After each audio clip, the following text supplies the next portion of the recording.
Si vous avez raté des infos, je ne vais pas les rater. Tout de suite, le rappel des titres de ce lundi pour passer un bon lundi. Tout de suite, les rappels des titres de ce bon lundi pour passer un bon lundi avec Citroën. J'aime. Aujourd'hui, cela fait tout pile 40 ans que Yannick Noah a gagné Roland-Garros, alors que le tournoi entame aujourd'hui sa deuxième semaine et donc sans Français. Et oui, depuis 40 ans pour les Français, c'est pas Roland-Garros, hein, c'est Roland Craignos. Après, on se plaint, mais enfin, si on y réfléchit, même Roland-Garros, il a jamais gagné Roland-Garros. Alors. En marge du tournoi, cette polémique. Les hôtesses d'accueil embauchées pour Roland-Garros doivent se soumettre à une charte qui stipule des critères de beauté, dont l'obligation de s'épiler les jambes et les aisselles. Eh oui, à Roland-Garros, il n'y a que les balles de tennis qui ont le droit de rester poilus. À Roland-Garros, les hommes jouent au polo et les femmes sans maillot.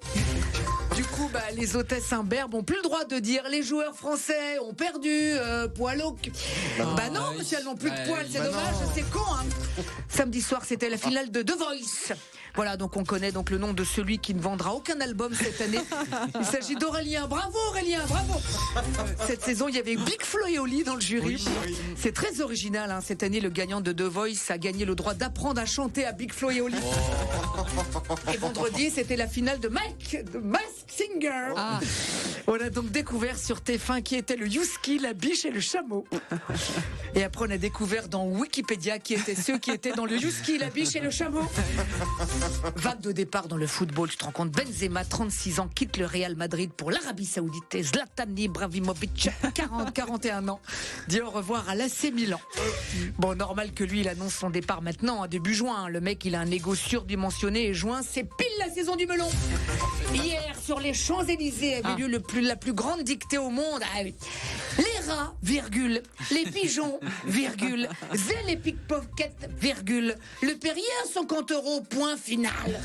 C'est vrai que les Champs-Élysées, façon dictée, c'est tout de suite plus mignon, c'est vrai. N'empêche tous ces écoliers qu'on a fait bosser un dimanche pour faire une dictée. Ça donne envie, en plus du français, à se mettre au chinois. La chanteuse Nana Mouskouri se confie avoir souffert d'un cancer du pancréas en 2015. Alors si vous pensez que pancréas c'était un dieu grec, ça prouve que vous passez trop de temps devant Roland-Garros et pas assez à réviser votre bac.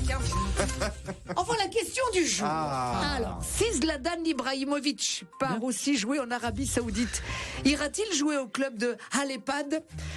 Vous avez 2 heures. Voilà, heureusement, dans 209 jours, c'est fini 2023.